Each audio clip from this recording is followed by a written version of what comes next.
रविदास जयंती पर आप लोगों को यहाँ पर बैठाया गया, तो कैसा लग रहा है आपको? बहुत अच्छा लग रहा है जी। ये जो लोग हैं अभी यहाँ पर पुलिस प्रशासन भी आया हुआ है, पुलिस की गाड़ी मेरे सामने आप खड़ी हुई देख रहे हैं, तो लोग डीजे बज रहा है। जी, आज का दिन हमारे लिए बहुत ख़ास है क्योंकि हमारे लिए तो सिर्फ एक ही हमारा त्यौहार है। हाँ, दो त्यौहार है हमारे, एक रविदास जयंती और 14 अप्रैल जो बाबा साहब का जन्मदिन है। बस हमारे तो दो त्यौहार ही है, बाकी तो दुनिया है। कैसे क्या खास करते हो गुरु रविदास जयंती को? आज का तो दिन खास ही है बाबा साहब के और गुरु महाराज जी के विचारों पे अगर हम चलेंगे तो जब भी कुछ हो पाएगा।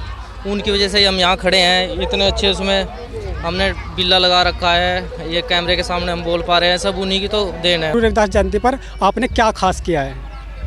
हम लोग जो ग्राम संबलेड़ी में सतगुरु रविदास जी महाराज जी की जयंती जो मना रहे हैं, हमारा मनाने का यही मुख्य उद्देश्य रहता है कि हम रविदास जी के विचारों को घर घर तक पहुंचाए, इनको बढ़ाए, इनको दफन ना करें और जितने भी मनुवाद पे रविदास जी ने प्रहार किया है वो उस चीज़ को हम जन जन तक पहुंचाने की कोशिश करते हैं जी।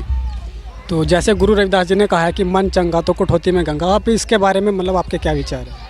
मन चंगा तो कटौती में गंगा का मतलब है कि हमारा मन दूसरे के प्रति द्वेष भावना नहीं होनी चाहिए, हमारे मन में दूसरे को ऊंच नीच का भाव नहीं होना चाहिए। ये चीज़ें जब तक हमारे मन में नहीं रहेगी तो हमें गंगा में नहाने की या कहीं भी शुद्धिकरण करने की कोई ज़रूरत नहीं है। हम वैसे ही मन चंगा है तो हम तभी सही हैं, ये कहना है रविदास जी का।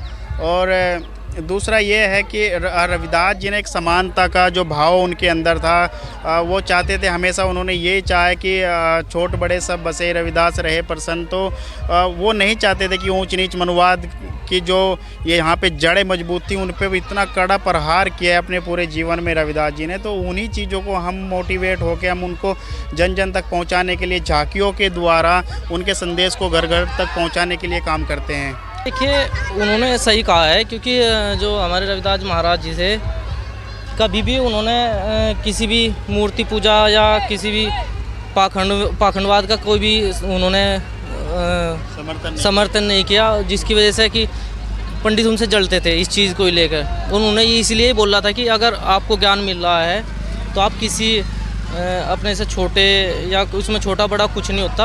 अगर आपको कहीं तो आप क्या कहेंगे संदीप जी इस पर? मेरा इस पे ये कहना है कि ज़रूरी नहीं है कि आप सिर्फ एक ही ऊंची जाति के व्यक्ति की ही बात ही सही है। उसमें कोई भी आपको अगर अच्छी बातें बता रहा है तो सभी समान है, समानता का अधिकार सबको है, जैसे बाबा साहब ने भी दिया है। तो इसमें हमें नहीं लगता है कि ज़रूरत नहीं है कि ब्राह्मण ही सही बात बताएगा, कोई भी हमें अच्छा ज्ञान दे सकता है। टीचर भी रहते हैं स्कूल में टीचर में ये नहीं है स्पेशल होता है कि जो ब्राह्मण ही टीचर होंगे वही हमें ज्ञान की बातें बता पाएंगे। जो भी किसी भी कास्ट का टीचर है सभी मान्य हैं और सभी गुरुओं का हम सम्मान करते आए हैं जी। तो चलिए, हमारे साथ संदीप जी थे और इनसे अभी बात कर रहे थे गुरु रविदास जयंती को लेकर के। तो देखिए, अभी गुरु रविदास जयंती शुरू हो रही है। आपको बता दें कि यहाँ पर जो जिस तरह का व्यू है, कितनी धूमधाम है यहाँ पर। देखो कितने सारे जो लोग इस तरीके से आए।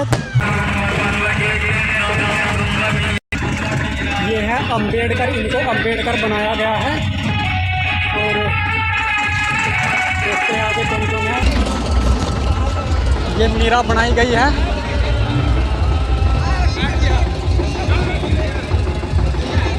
क्या बनाया गया है? मीरा बनाया गया है, ये मीरा है। और अभी एक और आए हैं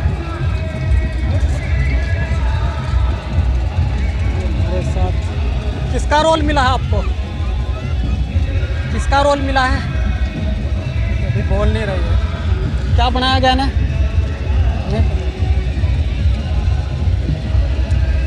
बहुत सारी झांकियाँ बनाई गई है रविदास जयंती पर, जो काफ़ी सारी जो झांकियाँ आगे निकल गई है। रविदास जी की झांकी है, अंबेडकर की झांकी है, गुरु रविदास की झांकी है, मीरा की झांकी है और काफ़ी सारी जो तमाम झांकियाँ बनाई गई गुरु रविदास जयंती के अंदर। काफ़ी अच्छा